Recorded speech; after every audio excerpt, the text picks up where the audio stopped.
la trousse de survie ou trousse de camping. Cette trousse-là, je garde ça dans la voiture. Donc, si je m'en vais en randonnée pédestre, je la prends, je mets ça dans mon sac de jour. Même chose en canot. J'ai plein de trucs à l'intérieur et je le présente comme trousse de survie aux élèves. Ils doivent, selon des catégories, mettre le plus d'items possible à l'intérieur de cette trousse-là. Par la suite, on va voir ce qu'il y a à l'intérieur. Dans ma pochette avant, j'ai tout ce que ça prend pour partir un feu. Ici, c'est des tampons avec de la vaseline dessus pour m'aider à partir un feu avec des étincelles, des allumes-feu, un autre type d'allume-feu. J'ai mis du fil à pêche dessus aussi. Une barre de ferrocérium pour faire des étincelles. Bien sûr, mon ruban à plomberie va servir pour partir un feu, mais également pour des réparations mineures. J'ai un briquet.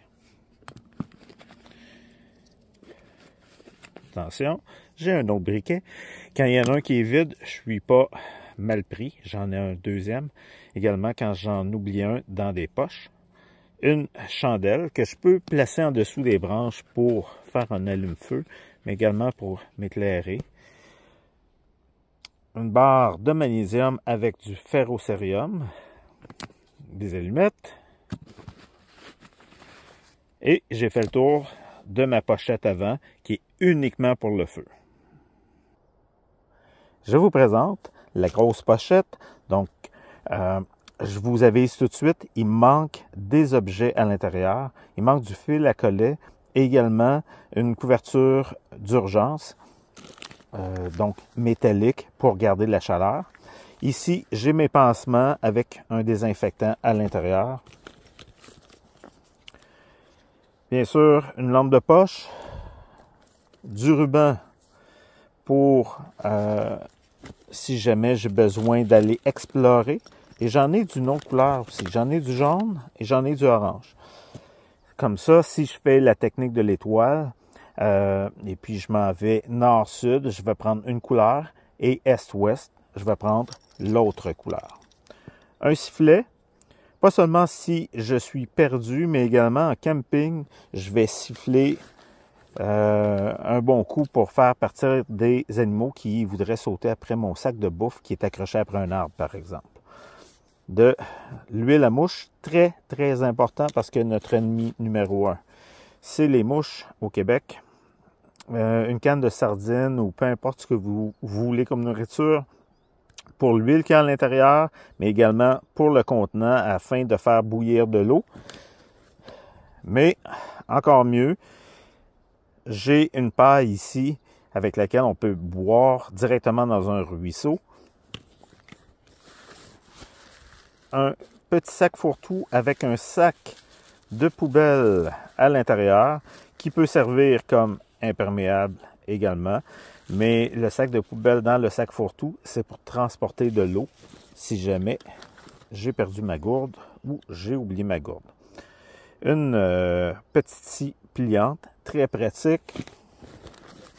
Un filet pour les mouches qu'on se met sur la tête. Un couteau, bien entendu. De la corde. Et ça, c'est des vieux lacets de hockey. Donc, je récupère tout ce que je peux. Et j'ai également la corde, de la paracorde, après ma sangle de sac. Et chaque bracelet, c'est environ une quinzaine de pieds. Ça, les élèves, ils vont dire « Ah, on peut avoir ça dans notre trousse, bien entendu. » Je le mets parce que c'est souvent dit par les élèves, mais ce n'est pas quelque chose que je priorise. Mon petit kit d'orientation, en plus, je pourrais avoir mes rubans à l'intérieur, donc ma boussole, un carnet et un crayon. De la corde pour la pêche. C'est déjà enroulé autour d'un morceau de bois. Comme ça, c'est de la corde qu'on peut lancer. C'est pas de la corde en nylon transparente. Et puis, ça se lance beaucoup mieux et ça fait moins de nœuds. De l'argent. Et de l'argent, c'est parce que moi, je m'en sers quand je suis en camping, en canot, et des fois, je peux sortir à un endroit, puis mon portefeuille est loin, mais j'ai du change tout près. Ici, des cubes de bouillon de poulet. C'est important de se réhydrater, mais également d'avoir du sodium. Donc, ça fait le tour. Ah, j'ai oublié ici. Tie wrap. Je pourrais en avoir quelques-uns. Ça ne prend pas de place. Ça m'aide à faire des réparations rapides également.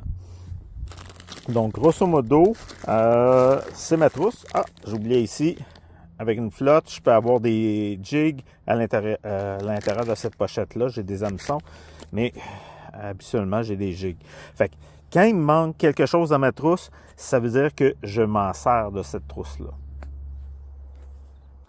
Donc, il vous reste à décider ce que vous allez placer dans votre trousse de survie ou votre trousse de camping, peu importe le nom. L'important, c'est l'utilité de cette trousse-là.